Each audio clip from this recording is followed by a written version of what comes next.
Hey guys, today we're back with another video, and today we're going to be talking about the Villanova Wildcats. So let's get on to the video. So last year they had a really bad, not necessarily really bad, but just a down season in their terms. They went 17-17, which is not good, and especially since it's Villanova and they usually win multiple national titles a year.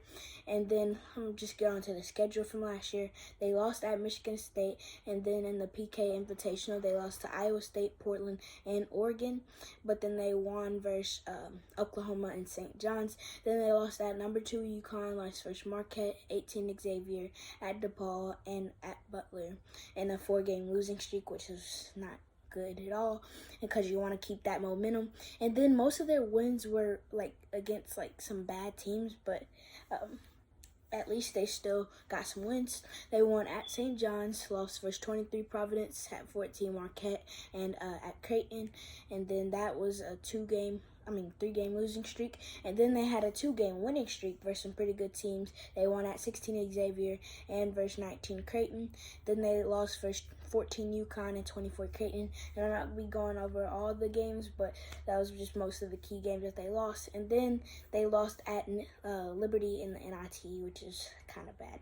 Because if you're a Power 5 school and you lose to a non-Power 5 school, even if they were good, it still doesn't look good on your record. And then for their key losses, they lost Cam Whitmore. He got drafted 20th to the Rockets, and he averaged 12.5 points, 5.3 rebounds, and 1.4 steals. It might not have showed up in the stat sheet, but he impacted the team more than the stats say. And then Brandon Slater, he graduated. He's playing for the Boston Celtics G League now, and he averaged 9.7 points and 4.7 rebounds with Villanova. So there are only 2 really key losses, but then they got some returners and some really good transfers.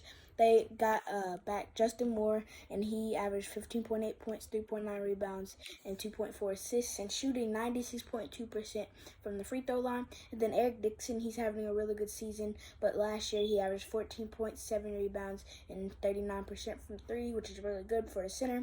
And he even dropped 34 against North Carolina, so it was a good performance. And then he's really good, so sometimes he can have a really big night, but then sometimes he'll be mediocre, but that mediocre is still pretty good for him. And then Jordan Logino, he's averaging 8.4 points and 3.3 rebounds. And then Mark Armstrong, he's averaging 7.4 points and 1.5 assists in 21.5 minutes. And the last person is Brendan Housen, and he's averaging 6.3 points in 16.3 minutes.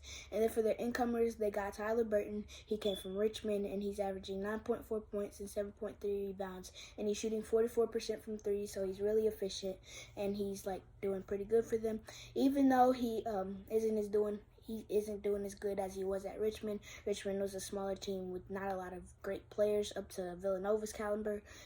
So for Villanova, he's doing pretty good. And then TJ Bamba, he came from Washington State, and he's averaging 9 points, 3.6 rebounds, and 2.1 assists. And then Hakeem Hart, he came from Maryland, and at Maryland, he averaged 11.4 points, 4.1 rebounds, 2.6 assists, and 1.2 steals. So that defensive presence is really good, and it's helping them. And then Lance Ware is the last key transfer, and he's averaging 2 points and 2 rebounds in 10 minutes a game. He doesn't really get to play a lot because when he's in the game, he usually fouls a lot, so he's losing kind of playing time like that. And yeah. And then for their schedule this year, they won versus American and Lemoyne, but then they lost at Penn, which is a pretty bad loss for a Power 5 team. Then they won versus Maryland and won the Battle for Atlantis, which was a really tough tournament, and they beat Texas Tech, North Carolina, and Memphis. And then they lost versus St. Joseph's, but they won versus Drexel. And then they lost to Kansas State in a thriller in the Big East Big 12 battle, but they bounced back and won versus UCLA. And then for their stats last year, they were kind of bad. They were 228 points with 69.6 a game, 103 in rebounding with 67.7, 320 in 103 in opponent points with 67.7, 320 in rebounding with 31.7, and 326 in assists with 11.1.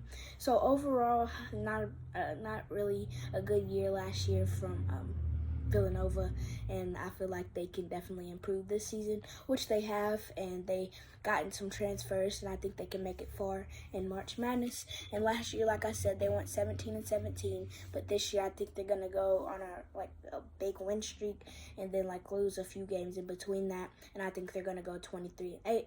Thank you guys for watching. Like and subscribe for more. This is the CC with JJ, and the next episode is Virginia.